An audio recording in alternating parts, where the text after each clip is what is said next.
Olá, seja muito bem-vindo, seja muito bem-vinda a mais uma edição do Jogo Aberto, o seu programa de política do aquinoticias.com.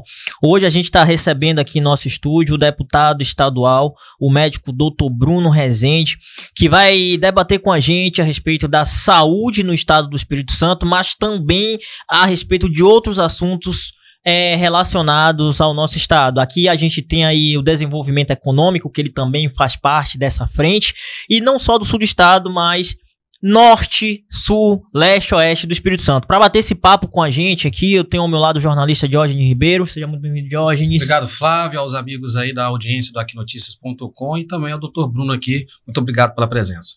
Seja muito bem-vindo, Dr. Bruno. Flávio, Diógenes, a todos vocês que me assistem.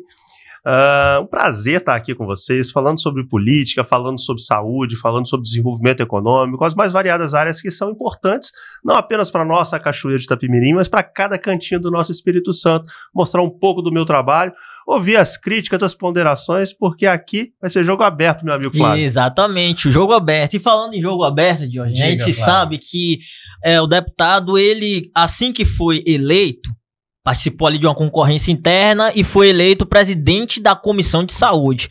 Muito pepino, deputado, o senhor pegou quando assumiu essa comissão lá. E o que é que a comissão fez durante esse mandato aí? Porque o senhor já está, assim, mais da metade do mandato, né? Então, Flávio, eu quando ganhei a eleição para deputado estadual, eu compreendi uma coisa. Eu não podia ser deputado e representante apenas daquelas pessoas que votaram em mim. Ali, eu já não era mais apenas o médico. Apesar de que quem comanda o corpo político é o coração do médico. Mas o médico cuida de cada um que senta naquela cadeira à frente da gente. Quando eu sento na cadeira de deputado, eu tenho que cuidar da saúde de quase 4 milhões de pessoas. E o que eu fiz para isso? Eu precisava conhecer, Flávio, não apenas o hospital ou os serviços que eu trabalhava, mas eu precisava conhecer todos os serviços, a realidade das regiões, Diógenes, do Espírito Santo inteiro. Então, quando assumi a direção, a presidência da Comissão de Saúde, eu botei a comissão na rua. Eu fui para dentro dos hospitais, dos serviços de saúde, onde tinha recurso e onde tem recurso público estadual, lá estava o deputado Bruno Rezende. E foi isso que eu fiz. Dediquei esses 2 anos primeiros do mandato a conhecer a estrutura de saúde, fazer um diagnóstico bastante amplo, situacional dos serviços de saúde, para que eu pudesse fazer algo de política de verdade, deixasse a politicagem de lado. Então, trazendo o médico técnico para dentro da política. E visitei, até esse momento, mais ou menos uns 90% dos serviços de saúde que tem recurso do Estado do Espírito Santo, fazendo relatórios técnicos, situacionais, avaliando os serviços, entregando esses relatórios para a Secretaria de Governo, para a Secretaria de Casa Civil, para a Secretaria de Saúde, fazendo um amplo debate interno para que a gente pudesse acertar as arestas que eu ia identificando ao longo desse caminho. Temos um Estado pronto hoje, Diógenes? Antes que você me pergunte, a resposta é não. Estamos muito longe disso, mas, como eu sempre digo, Flávio, se não tivesse problema, não precisava da gente. Hoje eu posso afirmar para você que está me escutando, temos um Estado muito melhor do que aquele que tínhamos lá atrás. A nossa missão é essa, é ter uma melhoria continuada. Então, entendi o que era a fragilidade para propor as soluções de maneira pragmática, independente de qualquer segmento ideológico, político ou partidário. Imaginando apenas um cenário, o que me importa é a saúde de todos os capixabas e não apenas de alguns. E é isso, falando de todos os capixabas, a gente sabe assim, mais na frente você vai poder falar um pouco mais a respeito desse assunto, porque a Assembleia Legislativa, né, assim como lá na Câmara Federal, por exemplo, é uma briga de leões, né? O senhor foi eleito como o deputado do sul do estado, né? E chegou lá a presidir a Comissão de Saúde, se deparou com problemas que não eram só do sul do estado, né? Então, e assim, como é que foi aí para poder administrar essa briga por recursos, essa briga por emendas, não só para o sul, mas também para todo o estado? Sabe, Flávio, naturalmente que eu sou do sul do estado. Muita gente se pergunta, você é de Mimoso ou de Cachoeiro? Meu coração tem 2 bandas. né? A banda mimosense e a banda cachoeira. Eu sou nascido em Cachoeiro, na nossa Santa Casa de Cachoeiro. Cresci em Mimoso do Sul, amo as duas cidades, vivo em Cachoeiro, meus filhos são cachoeirenses, minha mulher trabalha em Cachoeiro, minha casa é em Cachoeiro. Eu tô em Cachoeiro todos os dias, Flávio. Eu vou e volto da Assembleia. Eu durmo junto com a minha mulher, durmo junto com meus filhos aqui na minha Cachoeira de Itapemirim.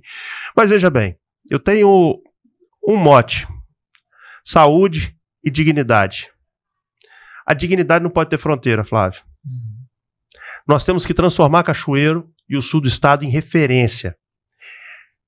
Eu coloco recursos grossos aqui em Cachoeiro e no sul do estado. Faço investimentos robustos no sul do estado. Prego que nós temos que ter liderança do sul do estado. Cachoeiro não pode ser medíocre quando se fala em liderança política. Nós temos que carregar nosso próprio piano. Mudar o rumo da nossa região. Mas o médico não deixa pessoa morrer quando tem diagnóstico. Tá certo? Tudo que é humano eu faço para preservar a vida. E a vida daqui é importante, a vida de quem mora em Apiacá é importante, a vida de quem mora em Ponto Belo é importante. Se eu posso resolver um problema, Flávio, de saúde pública, de norte a sul desse estado eu vou resolver. E eu vou dar o melhor de mim, porque ali quem está é o médico. Então, esse diagnóstico, e para eu não ter essa parcialidade, eu preciso conhecer. Nós temos problemas aqui no sul, e temos problemas diferentes na metropolitana, problemas diferentes no norte do estado, problemas diferentes no noroeste. Então, as ações de saúde e a política pública, ela transpassa a regionalidade. A política pública é a política pública, ela é para o estado inteiro. Então, quando eu defendo a política, por exemplo, de uma das doenças que mais mata no Brasil e no mundo, que é a política do AVC, eu vou tratar de pauta estadual. Eu vou tratar de uma pauta que não é apenas da minha Cachoeiro de Itapemirim. É uma pauta que vai implicar na linha de cuidado do AVC, que vai impactar no estado inteiro. Então, de maneira pragmática, de maneira objetiva, quando eu trato política pública de maneira responsável, eu não trato apenas da minha região, mas a gente vai falar sobre investimento. Sim. Eu tenho muita coisa para falar sobre a nossa Cachoeira, sobre o nosso sul do estado, tá certo? Mas política pública é para o Espírito Santo inteiro. Pegando esse gancho aí que o Flávio ressaltou com relação à atuação do senhor, tanto no sul como na Grande Vitória e no norte, a bandeira que o senhor sempre tem levantado e se destacado é a saúde, mas Dr. Bruno não fica somente dentro da área da saúde, né? É toda uma atuação mais ampla, né? Eu sou uma pessoa muito que se incomoda com as coisas, sabe? Quando eu vejo um problema, eu quero agir, eu quero transformar. Então essa inquietude talvez seja o cerne do que me trouxe aqui. Eu estava no consultório, cheguei em 2014, e a minha responsabilidade era com o serviço de radio-oncologia, de radioterapia do Hospital Evangélico. Eu cheguei ali e falei, gente, precisamos transformar. E transformamos em um dos melhores serviços desse estado, sem sombra de dúvida. Elevamos ao estado da arte, elevamos a mais alta tecnologia, implementamos serviços muito importantes que não tinham no Espírito Santo. E eu consegui entregar mais dignidade para quem tem câncer em Cachoeiro. Dali eu falei, posso fazer um pouco mais. Entrei no comitê de humanização, Flávio, e comecei a me incomodar com a frieza das paredes do hospital, com como a gente podia melhorar o nosso serviço de hemodiálise. Trocamos as cadeiras, colocamos mais amor, colocamos mais sorrisos pelo hospital, melhoramos o atendimento, ampliamos outros serviços e, de repente, eu vi que eu podia agir de uma maneira ainda mais ampla. Assumi a direção clínica do hospital e aí eu já estava transformando outros serviços, ampliando o serviço de cardiologia, melhorando ainda mais o serviço de oncologia, implementando o serviço de neurologia, porque pessoas do nosso sul do estado, meu pai que mora na roça, lá em Mimoso do Sul, se tivesse um AVC, mesmo tendo uma filha médica e neurologista, ia precisar de ter um helicóptero no jardim para poder se salvar da doença, caso viesse. E hoje nós temos em Cachoeira, e foi assim que foi feito. Sim. Lá atrás, quando assumi a direção do Hospital Evangélico. Então nós fomos ampliando isso. E essa inquietude foi o que me fez levantar um pouquinho e estar aqui agora como deputado falando com você. Nós tínhamos engavetado um hospital de câncer em Cachoeiro. Precisava de gritar mais alto. E é essa voz que ecoou e que hoje ajudou, aliado a várias outras vozes, porque ninguém faz nada sozinho. Eu cito aqui a ex-deputada Norma Ayub, uma força importante na luta a favor do Hospital de Câncer de Cachoeiro de Itapemirim, o maior sonho da minha vida, Flávio. E foi assim, aliado à política, aliado a médicos, equipes multiprofissionais, direção, que nós começamos a transformar esse sonho em realidade.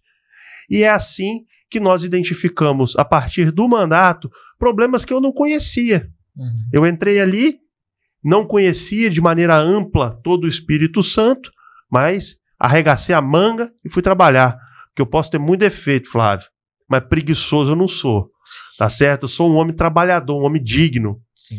E odeio esse estado, conhecendo as estruturas de saúde, quais são as fragilidades, porque o que me move é levar dignidade para a vida das pessoas. E aí, chegamos em outros pontos de fragilidade, outros debates, e a cabeça vai abrindo. Amanhã eu tenho que ser um Bruno melhor do que o de hoje. Eu sempre digo isso. Que bom que a nossa conversa faça de nós 3 homens melhores para após esse diálogo. Então, o Bruno que entrou não é o mesmo Bruno do hoje. Eu tento ser um Bruno melhor. E aí fui entendendo melhor as fragilidades econômicas, as fragilidades sociais, conhecendo realidades que eu não tinha oportunidade de conhecer, indo a lugares que eu nunca tinha ido, Flávio.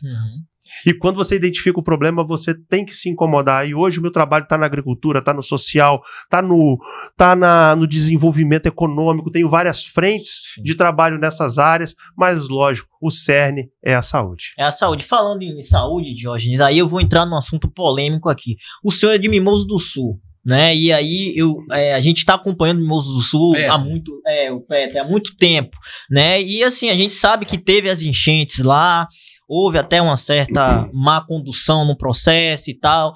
Muitas vidas ficaram prejudicadas por conta disso. E o senhor participou desse momento lá, tentando fazer o que podia enquanto deputado, pedindo agilidade lá em votação de projetos para a reconstrução da cidade e tal. Mas do ponto de vista da saúde, eu queria que o senhor fizesse uma análise, né? Porque a gente sabe que o hospital lá, o Apóstolo Pedro, né, tem essa responsabilidade do município, né? Mas o senhor, enquanto deputado, também está ali em cima acompanhando a saúde. Como é que o senhor avalia a saúde de Mimoso do Sul, né? E enquanto deputado, né, o que é que o senhor pode falar para a população e dizer assim, o hospital, a saúde de Mimoso do Sul está assim, precisa ficar assim. Porque o senhor nasceu lá, né? O senhor quer o melhor lá para o município. Eu queria que o senhor fizesse esse diagnóstico da saúde de Mimoso do Sul e fale pra gente o que é que falta, né? E o que o mandato do senhor pode fazer para poder, ou já fez, né? Para poder melhorar a situação. É uma pergunta bastante ampla essa, Flávio, que você me fez. Mas eu vou tentar responder de maneira objetiva. Assim, como eu já disse aqui hoje, eu amo Mimoso. Né? Ando pelas ruas, sei o nome das pessoas, me conhecem desde criança. E como tal, eu conheço os problemas daquela cidade muito bem. Sim. Tá certo? Diferente de eu ter que rodar o Espírito Santo inteiro para conhecer Mimoso, eu já conheço bem, com uma palma da mão. E eu acho que tá dentro da gestão, Flávio, nos obriga a ter responsabilidade. Tá certo? Eu, quando cheguei na Assembleia, logo depois criei a Frente de Prevenção de Enchentes. Mimoso, eu vou lembrar os senhores e senhoras que me veem aqui agora, em 2023, nós tivemos uma das maiores enchentes da nossa história mimosense. Anteriormente a isso, no governo, se não me falha a memória da minha querida Flávia Cisne, nós tivemos uma grande enchente semelhante à de 2023, que devastou Mimoso. Ano após ano, nós estamos crescendo em volume de tragédia. Não precisa ser especialista nisso para saber que outras virão pelo caminho. Então, naturalmente, que tragédia não é apenas mitigar, não é apenas aliviar o sofrimento depois que ela acontece. Não é refazer a casa de quem teve a casa destruída. É evitar que a próxima casa seja destruída novamente. É evitar que o comércio tenha os prejuízos ao nível do que tivemos em Mimoso novamente. Compreende? Então, eu criei essa frente lá, antes da tragédia do ano passado, que todos vocês se recordam. E eu insisti desde o primeiro momento para que nós tivéssemos políticas direcionadas de prevenção de enchentes, não apenas de reconstrução de tragédia acontecida. Tá certo? Então, Infelizmente, 2024 nós tivemos novamente, e agora quebrando qualquer outro desses recordes ruins que nós tínhamos, a maior tragédia da história de Mimoso, onde tivemos 19 óbitos, pessoas que eu conhecia, Flávio. Corpos que eu vi dentro das casas. Tá certo? E a gente precisa se incomodar com isso, Jorge. Entende?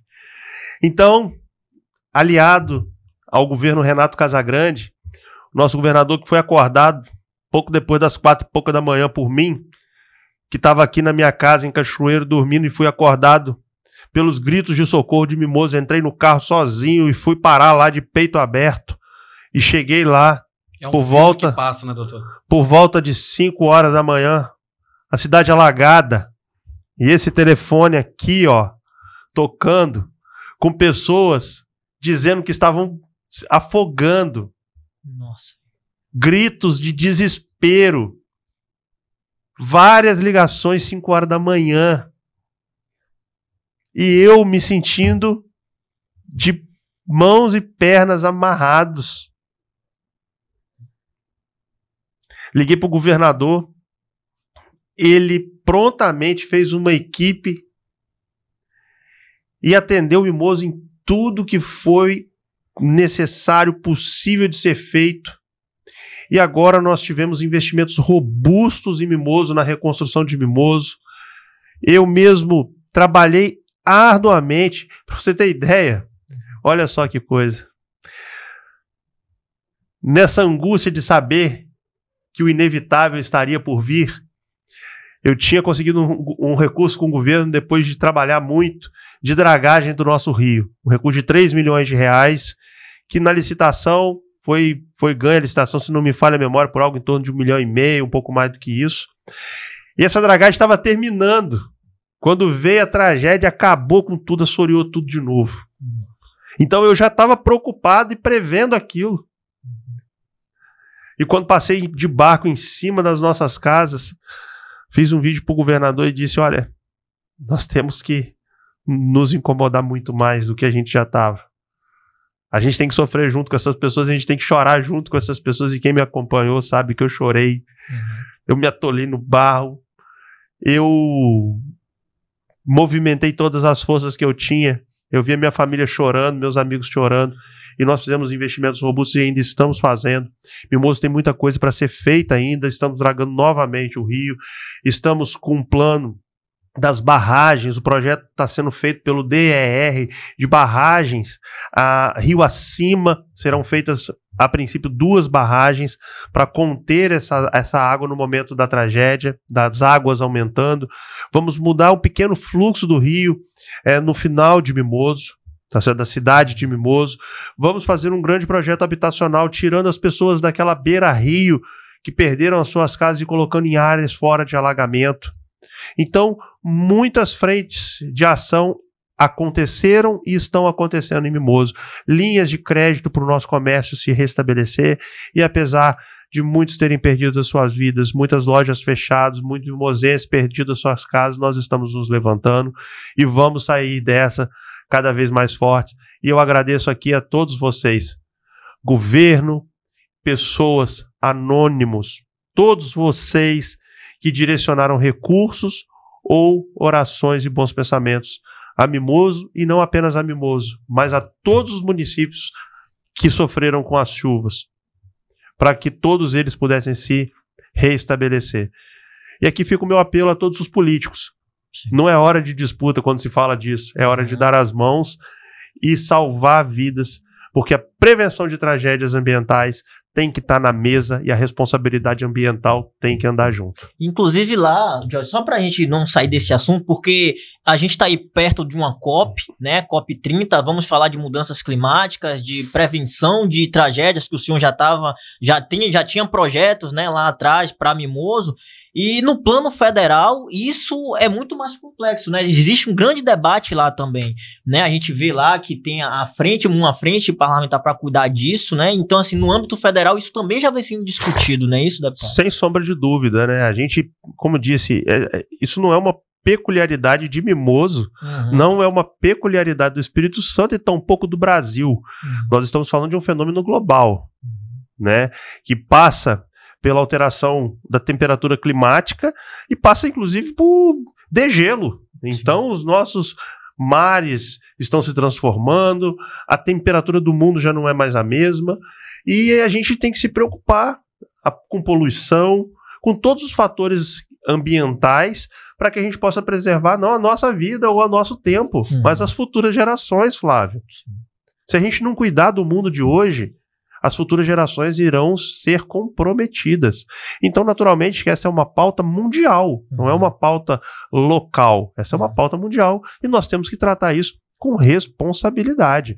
Naturalmente, que isso não é uma guerra entre produção e proteção, tá certo?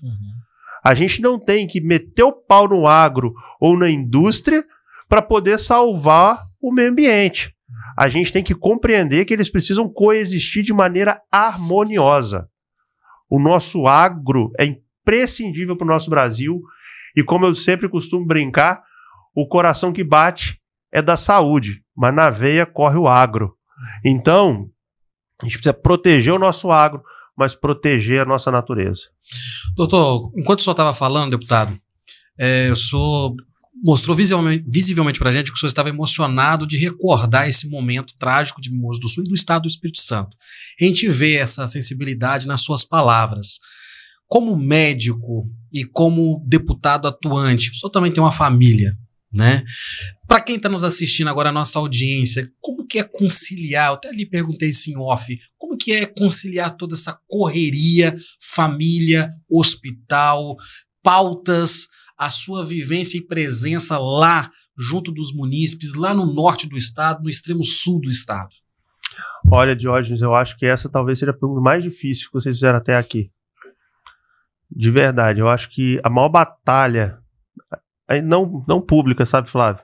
Uma batalha que é uma batalha sentimental, uma batalha de dentro do meu coração, tá? A maior doação que o homem Bruno Rezende faz é a doação familiar. Eu tenho um casal de filhos, Flávio. O Eduardo, de 6 anos, e a Maria, de 4. Se você for fazer conta, você vai ver que há 3 anos atrás, quando a gente decidiu lá atrás que eu seria candidato, a Maria era um bebezinho de colo.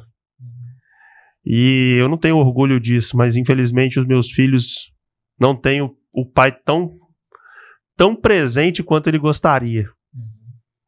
Mas a minha ambição, Flávio, é que daqui a pouco eles possam ver o que o pai fez e se orgulhar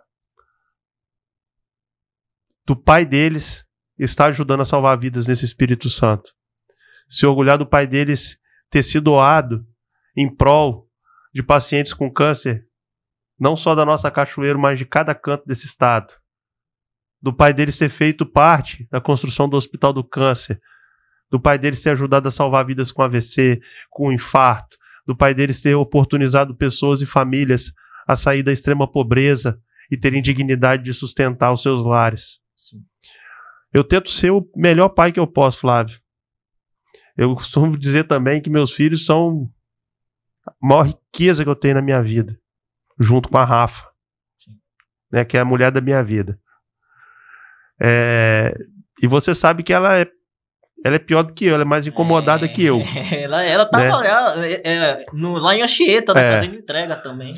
Mas é bem verdade. E na frente das câmeras tem aquela coisa, né? A gente tem que parecer sempre sorrindo e feliz. Mas eu não sou assim, eu não consigo. Né? A gente estava conversando mais cedo aqui em off. Bruno, como é que você prepara o seu discurso? Eu não preparo, cara. Eu não sei nem o que eu vou falar quando eu subo num palanque ou quando eu tô falando numa roda de conversa. Igual aqui, não tá preparado isso que eu tô falando pra vocês. Não é roteirizado. Não é roteirizado. E assim que é bom, porque aí a gente pode apertar, ver chorar. É isso, cara. E assim, é muito difícil pra mim. Mas eu nunca dormi em Vitória. nesse tempo de deputado. Esse bate e volta. Mesmo que eu chegue em casa e meu filho tá dormindo, eu pego ele na cama e boto ele do meu lado e ele dorme agarrado comigo. Eu dou um beijo na minha filha e boto do outro lado. Porque o meu quarto parece... Eu nem sei o que. É colchão pra tudo quanto é lado. E apesar do ginecologista da minha mulher ter falado faça quartos diferentes, tudo mentira. Dorme todo mundo junto, é pé na cara de um, cotovelada na cara do outro. E eu e Rafa mesmo, a gente tem que dar umas fugidas de vez em quando, porque lá em casa é difícil. E assim, ele falou da esposa, a Rafa, eu dentro de uma das coletivas de imprensa aí, na entrega da reforma e ampliação da quadra lá aqui no Zumbi. No Zumbi. Eu observei... eu observei quando o deputado chegou junto com a esposa. Eu estava próximo ali do palco para a gente começar a coletiva com o Renato. Quando eu observei de longe que ela foi, e ela tinha que deixar o evento, não foi verdade? Foi na testa dele, deu um beijo na testa dela, amor, tô indo, tá? Não foi? Foi isso mesmo. E assim a gente vê, por que eu tô levando essa questão aqui? A gente vê a família envolvida. E quando a família está envolvida nesse processo, não tá sozinho, né, doutor? Não.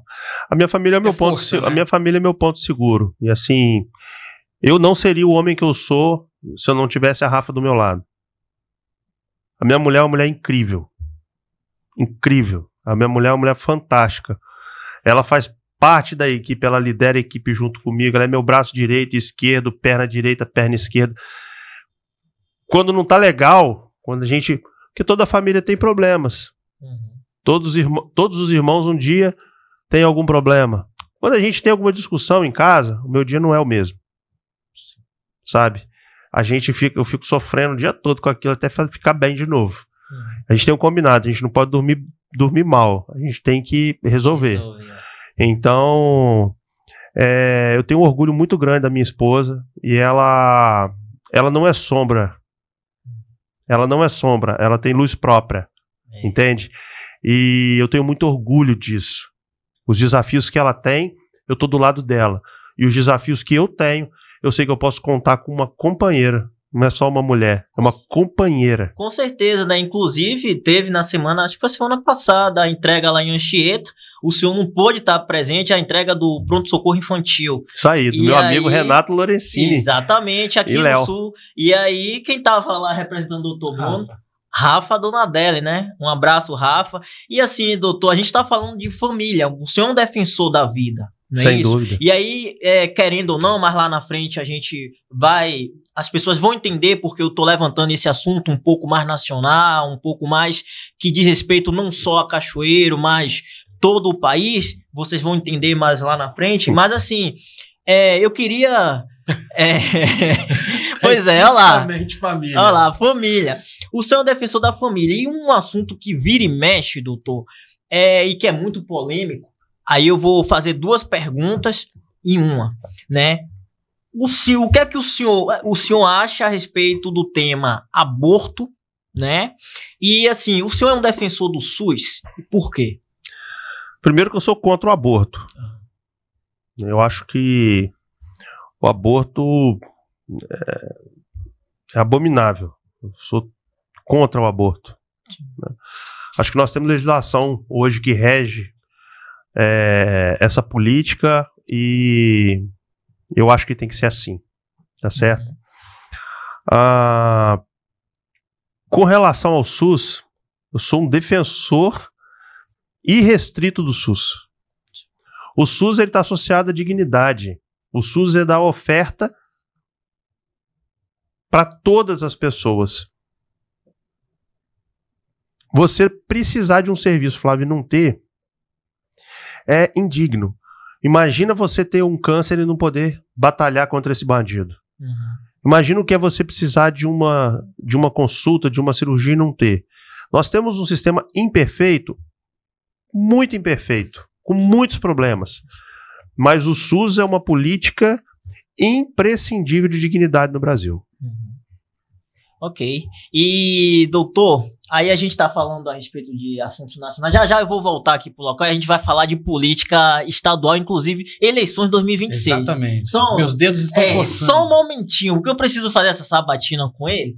E assim, a gente precisa tocar em assuntos, doutor, que assim são cruciais para não só para o Espírito Santo, e é política pública de saúde. A gente está vendo aí que houve um aumento significativo no número de fumantes em todo o país, né? E assim, no dia 31 teve aí o Dia Mundial de Combate, e o senhor, que é um defensor da saúde, que é o político da vida, eu queria entender sua opinião nesse assunto, né? E o que pode ser feito, ou o que já vem sendo feito, para que essas políticas, né, de combate, porque o fumo também causa o câncer. O senhor é o defensor o senhor combate Claro. o câncer. Então, assim, nesse ponto de vista, o que fazer a partir de agora para frear esses números? Porque tava vindo numa crescente bacana, não, tá reduzindo, e de repente, por conta de um tipo de cigarro, né, o cigarro eletrônico, deu um salto, voltou a subir o número de fumantes no país. O que fazer, o senhor enquanto político, né, enquanto deputado, né, o que fazer para tentar frear essa barreira aí que voltou a crescer, né? Você chutou e cabeceou ao mesmo tempo, Flávio. Você perguntou e já deu o bizu da resposta. Até a década de 80, 90, era bonito fumar, né? Todo mundo achava legal. Eu era moleque, né? Mas todo mundo fumava, era muita gente fumando, tem lugar fechado, dentro de avião, dentro de restaurante. Aqui, talvez, se a gente tivesse na década de 80, um de nós estaria fumando, né? Tinha uma propaganda lá em cima, legal na televisão, né, que passava, um cara subia uma montanha correndo, aquela coisa toda escalando, chegava lá em cima, acendia um cigarro e soltava aquela fumaça. Era legal fumar, né? Mas a gente não sabia, a gente não tinha os dados que mostravam que o cigarro era o principal agente causador de câncer. Sim. Que o cigarro causava as doenças pulmonares, causava doenças benignas, mas que matam. O cigarro dá câncer em tudo, só não dá no cabelo. No resto, ele dá câncer. E as políticas públicas transformaram essa realidade. Quem compra um maço de cigarro, paga caro. Fumar, ser fumante hoje não é barato, não. Tá? Fora disso, você pega o maço, você vê ali alguém morrendo. Uma criança dentro de um recipiente, mostrando um aborto. Mostra pulmão dilacerado, degradado, mostra câncer, mostra gente morrendo. Então a pessoa sumiu da televisão, não há propaganda de cigarro mais. Então tudo isso fez com que as pessoas entendessem que era ruim fumar, não era bonito fumar. Tá certo? Então hoje, quem fuma, até pouco tempo atrás, se escondia. Não fuma mais no meio da turma toda. É proibido fumar em lugar fechado, é proibido fumar em aeroporto, é proibido fumar dentro de avião, é proibido fumar na igreja, é proibido. A pessoa ficou sem espaço. Tá certo? É isso que chega, sem falar que cigarro fede. É isso que chega, um cigarro bonitinho, que tem gosto de sei lá o quê, cada hora de uma coisa, brilha, alguns, parece um carrossel. E a molecada começou a achar que isso é bonito de novo. E veio o cigarro eletrônico e os nossos indicadores começaram a piorar com o aumento do índice de fumantes. Tá certo? E o cigarro eletrônico, para você que me escuta, ele consegue ser pior do que o cigarro, do que o cigarro tradicional. Porque a gente não tem nada que regularize o cigarro eletrônico, por exemplo, no Brasil, tá certo? Os filtros não são mensuráveis e a destruição pulmonar parece, pelos primeiros estudos, ser ainda pior. Tá certo? Então, o que precisa ser feito? Nós precisamos intensificar as políticas contra o tabagismo. Mostrar a destruição que o cigarro eletrônico traz, principalmente para os nossos jovens e adolescentes. Tá certo? Porque é ali que está o aumento do tabagismo do hoje. Não é a turma acima dos 40, 50 anos. É na garotada. Então é ali que nós temos que agir. Vou pegar esse gancho que o Flávio falou aí a respeito de saúde, doutor. À frente da comissão, nessa determinação de buscar melhorias da saúde pública para o capixaba, qual que tem sido o maior empecilho, a maior dificuldade, qual que foi o maior entrave que o senhor encontrou até hoje na sua caminhada ali como deputado para dizer assim, é necessária essa melhoria em tal município, em tal localidade? Olha, eu acho que o principal problema da saúde, eu diria que são dois braços. Primeiro, o custeio. Nós temos um sistema, que eu já elogiei muito, que é o SUS, mas que não tem reajuste de tabela de maneira homogênea há mais de 20 anos. Tá certo? Olha o que aconteceu, por exemplo, na Covid. Olha a inflação que nós estamos vivendo hoje. Inflação galopante. Os juros já estão acima de 14%. Então, quanto era o salário mínimo há 20 anos atrás? Quanto é hoje? Então, o custo saúde aumentou absurdamente, a gente não teve os reajustes à medida de que foram havendo esses aumentos. Então, o custeio é um problema. Associado ao custeio, ao recurso objetivo, não é só ter dinheiro, é como se gasta. Então, a gestão financeira dos recursos é outro problema, tá certo? Então, nós precisamos melhorar não apenas o custeio, mas a gestão do que se faz com esse recurso. E o Estado tem se aprimorado nisso. Aí, temos hoje o modelo ideal? Naturalmente que não, isso não é possível, né? O modelo ideal, o modelo ouro, ele não existe. Ele é fictício. Por quê? Porque os modelos eles vão se aperfeiçoando ao passar do tempo. O celular, de pouco tempo atrás, não era esse. Tá certo? Então, assim, o modelo ele precisa se aperfeiçoar continuamente. Hoje nós temos no Estado, quando se fala de SUS, 3 modelos de gestão, tá? De financiamento e gestão. O primeiro é o modelo 100% público, 100% público. São os hospitais públicos, geridos diretamente pela Secretaria de Saúde. Segundo, o modelo de gestão com uma autarquia, que é a Fundação Inova, que apesar de ela ser associada do governo, ela tem, em tese, uma independência, tá certo? Para tomar de decisão. E terceiro, a contratualização, e aí entram principalmente os hospitais filantrópicos. Até o início do governo anterior, do governador Renato Casagrande, o contrato de pactuação era um contrato, como é que eu vou dizer? Um contrato que era perfilizado para cada um.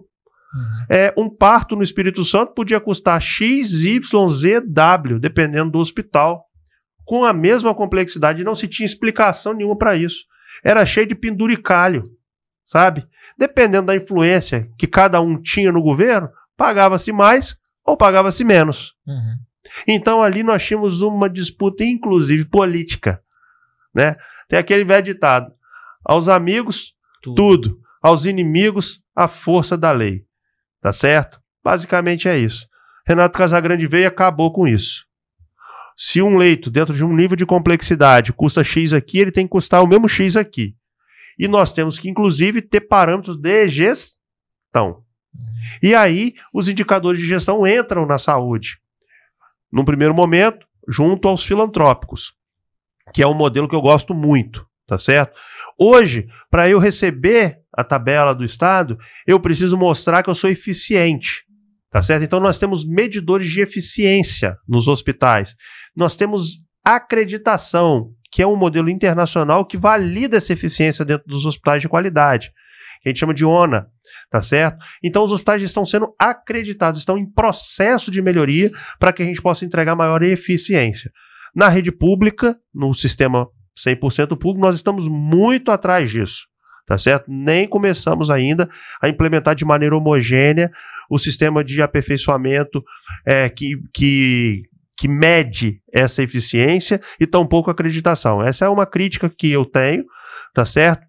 A Fundação Inova já começou a mostrar esses indicadores, a implementar esses indicadores, e a rede filantrópica está lá na frente com vários hospitais acreditados. Pra você ter ideia, Diógenes, se a gente pegar o resultado dos hospitais filantrópicos do Espírito Santo, só com a garantia de qualidade implementada ao longo dos últimos 3 anos, é como se nós tivéssemos aberto no Espírito Santo um hospital de 300 leitos, com a mesma estrutura, mostrando eficiência.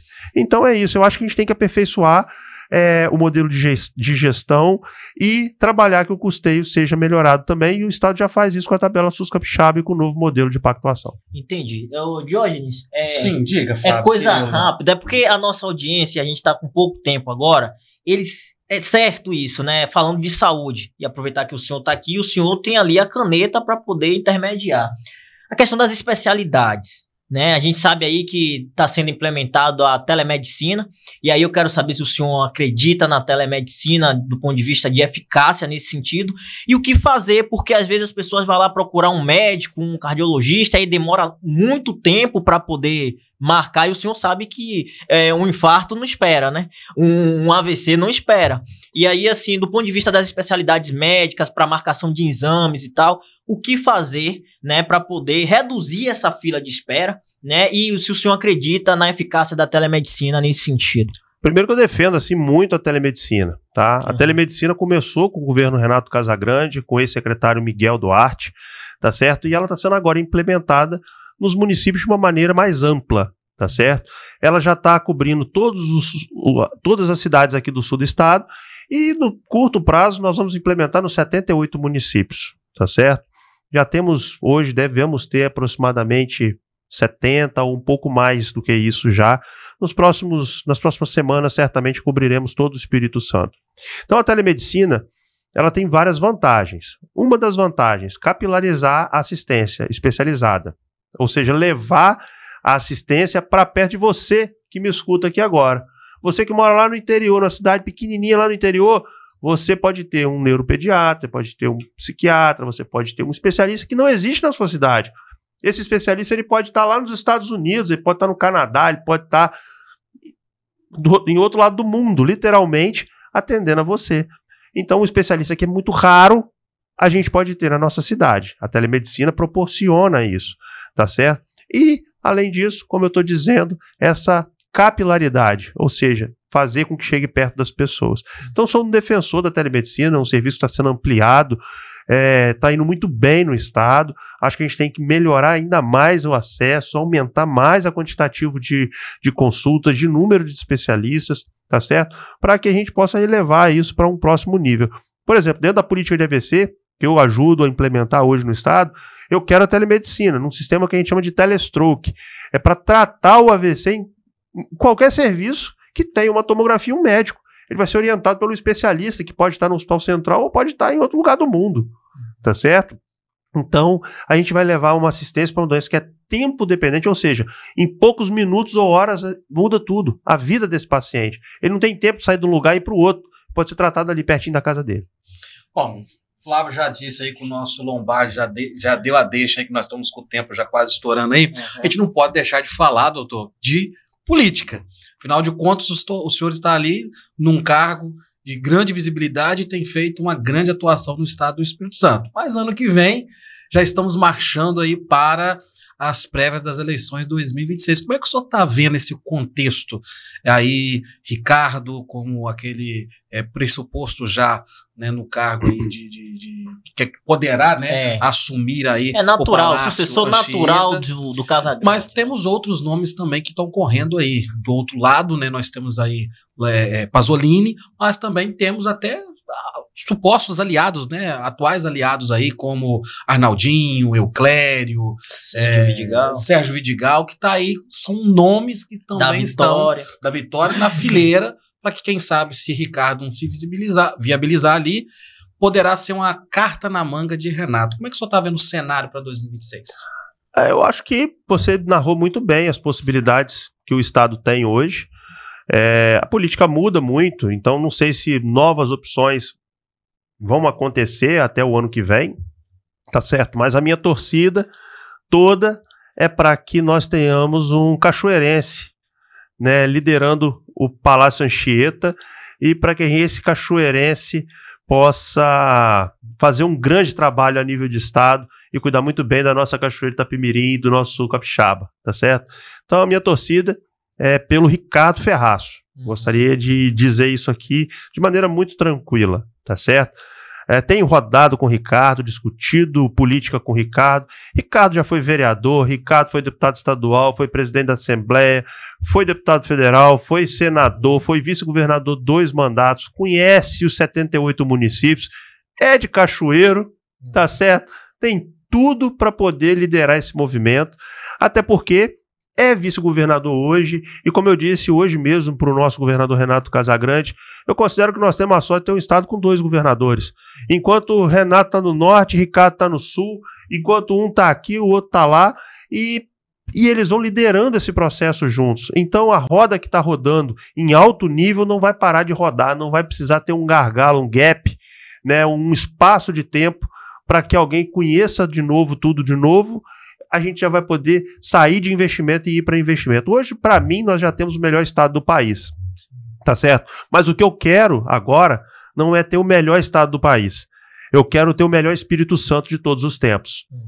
E para isso, deputado, a gente precisa ter uma Câmara Federal também que tenha ali parlamentares daqui do Espírito Santo, né? E poderemos ter lá um mimoso cachoeirense lá na Câmara Federal, uma vez que o senhor é de Mimoso e também é de Cachoeiro, né? Poderemos ter isso em 2026? Sem dúvida. Eu posso te adiantar que eu não sou candidato a deputado estadual. Tá certo? Federal. Eu não sou candidato a deputado estadual. O meu trabalho é para que o ano que vem eu tenha condição de concorrer a um cargo, uma posição na Câmara Federal, tá certo? Então o Bruno Rezende não estará na próxima Assembleia Legislativa, tá certo? Se eu estarei no Congresso Nacional, isso vai depender do povo capixaba. O meu coração está sereno, tranquilo, tenho conversado com as nossas lideranças, com as bases, tá certo? Ouvindo as pessoas, mas entendo que nós precisamos ter em Cachoeiro, no sul do estado, uma liderança que esteja no Congresso Nacional e que possa capitanear esse processo. O meu nome está à disposição, tá certo? Para que esse diálogo aconteça, e se assim for, na hora certa, no momento oportuno, regido por lei, teremos à frente uma possível candidatura a deputado federal. Porque isso aí, Jorge, que ele está falando, Sim, é importante, porque a gente já teve lá a norma do sul, tô falando sul do estado, tá? Tivemos a norma, o próprio Ferraz, o pai, né? E depois disso a gente ficou órfão, né? Meio que órfão com deputados federais, representantes do sul do estado lá.